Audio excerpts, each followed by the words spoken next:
Hey there everybody, this is Mike DiLisio and welcome to my list of my top 10 imported games from 2024. Anytime you're going to do a list like this, you have to have a point of reference. And so all of these games that I'm talking about are games that had to be imported into North America, which is where I live. Obviously, these games would be not imports for the countries that they came from, but just for the structure of this list, these are games that had to be imported to the United States specifically. And there were a number of different ways that I did this, because inevitably that comes up in a list like this. How do you get these games? Well, sometimes it's easier than others, I can tell you that. Sometimes you can go to Amazon Japan, and sometimes you can't, and you have to go through forwarding services. Or, in some cases, these were games that I was able to actually buy at an Essen convention, for example, or even Gen Con. You are starting to see more and more, and that's really why this list is important to me, because so many games are being released all around the world, and more we're able to experience those games. And so I love that this is an increasing part of the board gaming hobby, and I hope it just continues to grow and we're able to experience games from many different cultures. All right, at number 10, we have Arapa Mine, and this is coming from publisher Plate Games out of South Korea. Arapa Mine is a deduction game, and it's really kind of unique in how it's done. In Arapa Mine, one player is going to be the kind of problem master, okay? And so what they're going to do is they're going to have a grid with numbers along one axis and letters along another, and it's going to be behind a screen. And they're going to lay out these wooden geometric shapes on that grid. Everyone else is going to be trying to solve the problem that was set up behind that player board. So they're going to have their own kind of paper that replicates the grid. And they're going to ask a series of questions to the problem designer. And so what they would do is they'd pick one of the rows or columns and say, okay, thematically you're shooting a laser, and as it hits these geometric shapes, it's going to bounce in particular ways. It might bounce off several shapes, it might bounce off of none. And so what you do is you are going to pick one of the rows or columns and ask a series of questions. You can ask, how many pieces does it hit? You're always going to want to know where it exits. Okay, they'll always tell you where it exits. So you'll say, if it leaves here, where does it exit? And then you can ask another question like, what color is it? Because there's different colors on these, and sometimes the colors will match with each other. And so blue, if it hits a blue and a white, it'll come out as a light blue, things along those lines. A really clever game. Thinky. You can also ask, how many pieces does it bounce off of? But you're trying to take that information and you're drawing with a pencil, because you're going to want to erase, at least I do, on this piece of paper to kind of figure out where all the shapes are, and hopefully be able to say, we have a solution. You show them your paper, they lift up their screen, and you're either right or you're wrong. Really clever game. I like it best at 2, because in a 2-player game, each player is both the problem designer and the problem solver of the other player. So really solid game, Arapa Mine. Number 9 is Beverage, and this is coming from Japan. Beverage is a game that has a really unique art style. It may not be for everybody, but I absolutely love it. And it's a game that is essentially a worker placement game. It does have some area control elements to it.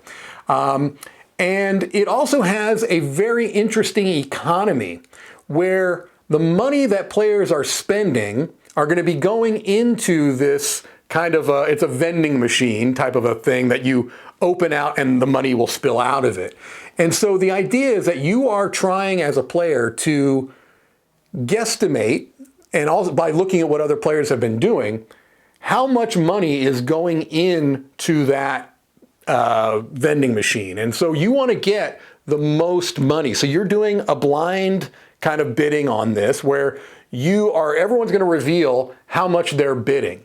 And then you'll kind of release the amount of money and find out how much is in that total and if the players combined have gone over or not. So if there's 100 coins in that vending machine and among everybody they've gone over 100, then it's going to bust. The player who bid the most is going to get penalized, things along those lines. But if they have not gone over that total, then whoever bid the most is going to get the most. And so that's a really, really clever and unique way to drive this worker placement game forward. Again, cool theme, beautiful look, that is beverage.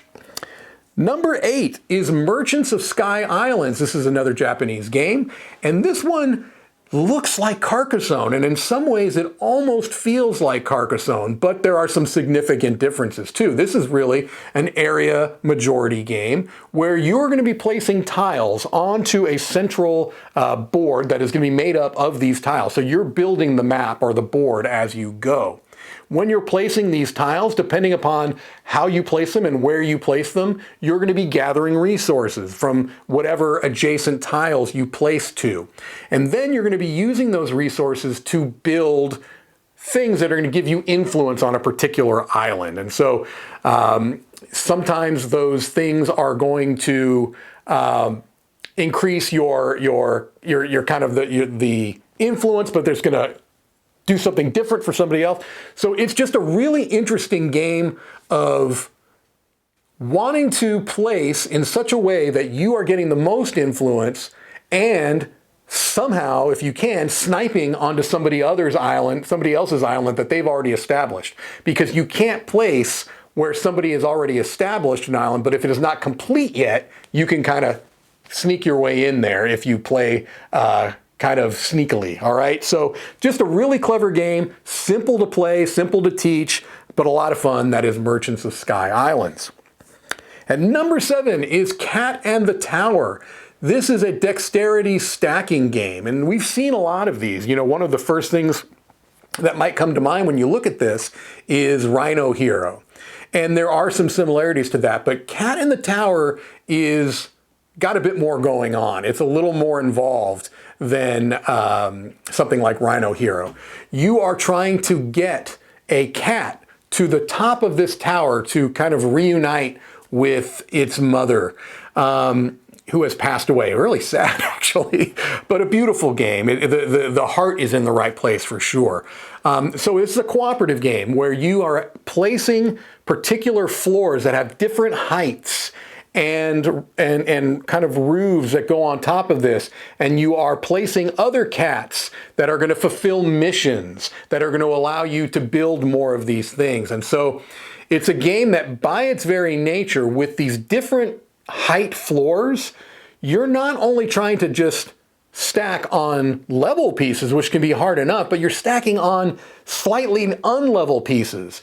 And that can be really, really difficult. And so you are trying to get as high as you can. Once you get past, I believe it's floor 8, you are successful and you get a particular ending. But if you continue to go higher, you can get better and better endings to your story. A really, really beautiful and charming stacking game, that is Cat and the Tower. At number 6 is Magic number 11, and this is coming from South Korea. This is a soccer-themed game, and it is remarkably cool. So it's a 2-player game, head-to-head, where one player is the away team, one player is the home team, and you all have the same basic players, but at the beginning of the game, you are drafting these star players. And so you're placing these cards out into appropriate areas on your side of the soccer pitch based upon what player it is. And ultimately, you want to outscore the other player over 2 halves. And this is done by a series of actions that you're going to be able to take with cards. Some of the cards that you play down will allow you to draw synergy cards that are going to help you when you try to either shoot for a goal or defend another player's goal. Some of the cards are going to allow you to push forward on this kind of influence track that is going to give you the ability to play more cards when you're taking a shot, or choosing if they come from your hand or if they have to come kind of blindly from the top of the synergy card deck. It is a really, really cool game. I was very surprised at how much I liked this. I don't know that I've played another soccer-themed game, and if I have, it was nowhere near as cool as this. So Magic number 11 really, really impressed me. At number 5 is Shinsoku Cinema, which to the best of my knowledge translates to Godspeed Cinema, which means that probably it's not a great translation, but this is a party game. And it's hilarious. This is a really, really funny game. It's a cooperative game where you're going to have a certain number of cards in your hand, and they are going to be sleeved. And it's going to have a clear card with some kind of image on it. And you're going to be drafting cards that are going to go behind it, kind of background cards, and combining the background cards with the front cards, the clear cards, to make a movie that you're trying to get to fit a topic card that you might have. So your card might be something with movie with terrible computer-generated images, terrible CGI. And so you've got in your hand something that is like Alien. And then you see out there a background that is like Baby. Alien Baby. You put it together, the movie is Alien Baby. That's got terrible CGI. And what you're trying to do is you're going to have 4 movies you're making, and you'll play those out, shuffle up the topic cards, and the other players have to match the topic card with the movies you've made. And depending upon player count, you have to get them all right to get a kind of a point. And that becomes a Hall of Fame movie. Depending on player count, you need to get a certain number of Hall of Fame movies to win the game. Just hilarious, silly. The fact that the translations might not be great actually add to the appeal, in my opinion, but I'm sure it's great in Japanese, played by Japanese speakers. Just a really, really fun game. That is Shinsoku Cinema. At number 4 is Paella Park, coming from Valencia, Spain.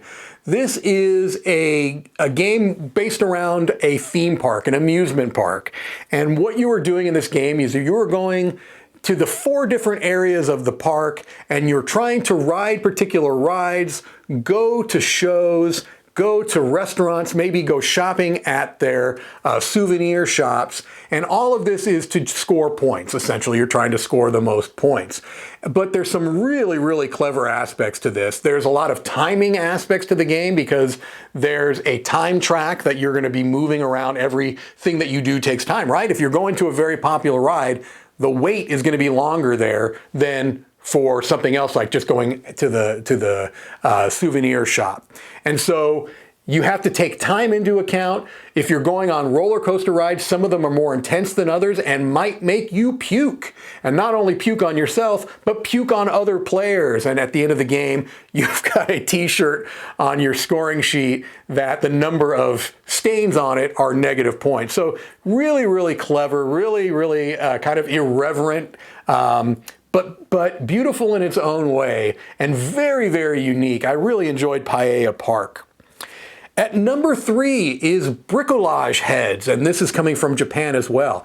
This is a 2-player only game where rival brothers are trying to build the street art that is known as bricolage, and you're trying to build them as tall as possible from like found materials.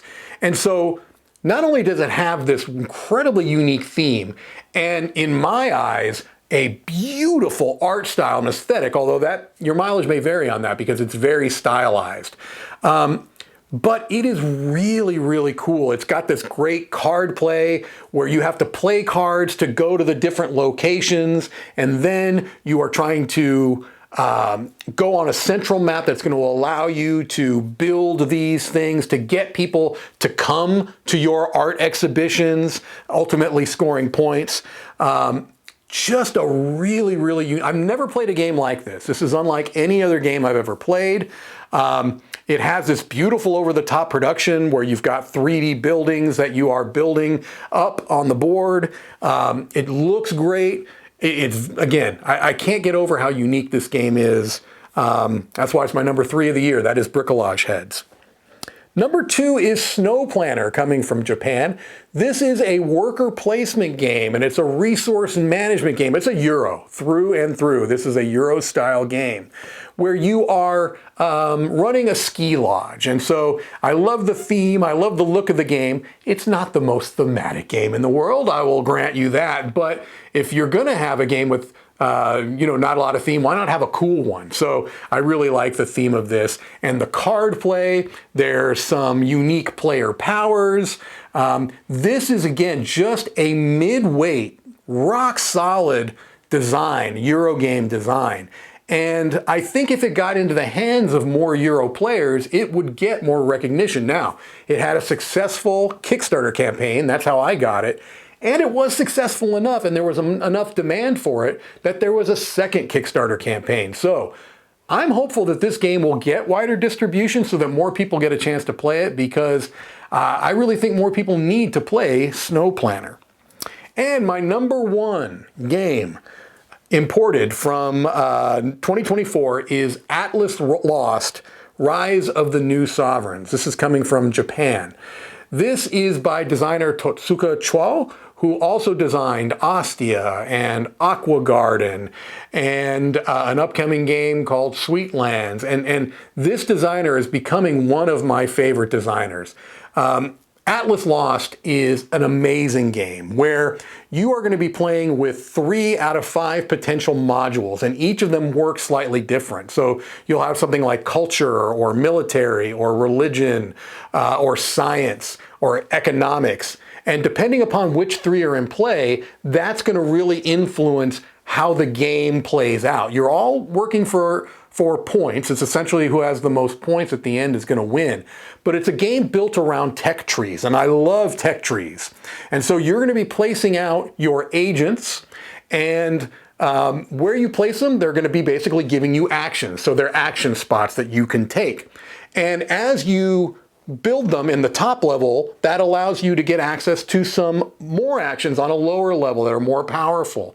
And you can eventually get both of those actions. And then on the third level, you've got 3 different actions, and they all kind of are interrelated to what that module does. So if it's an economic module and you're playing on the economic tree at that particular time, tech tree, then it's doing things that enhance that.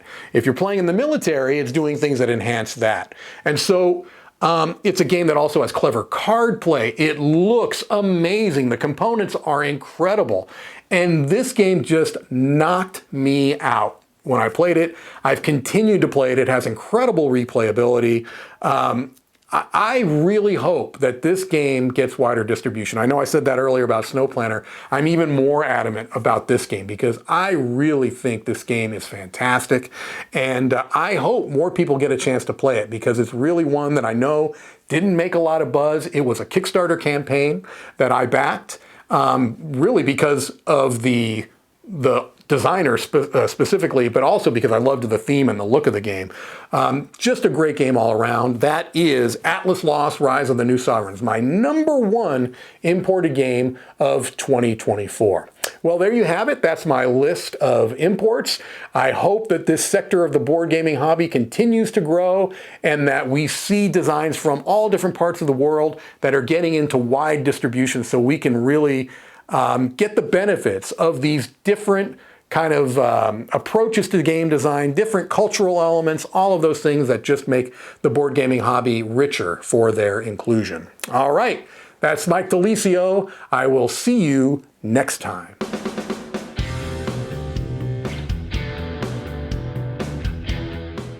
Hey everybody, thanks for watching another video from the Dice Tower. Hey, you want to learn more about us, communicate with us? We have a Facebook group, we have a Discord channel, lots of different ways to get involved with the Dice Tower. You can find that in our Linktree link below. So just click that, it will take you and you can communicate with us on Facebook, join our Facebook groups. There's lots of cool things that you can find and become part of the Dice Tower. Thanks so much for watching. I'm Tom Vasel.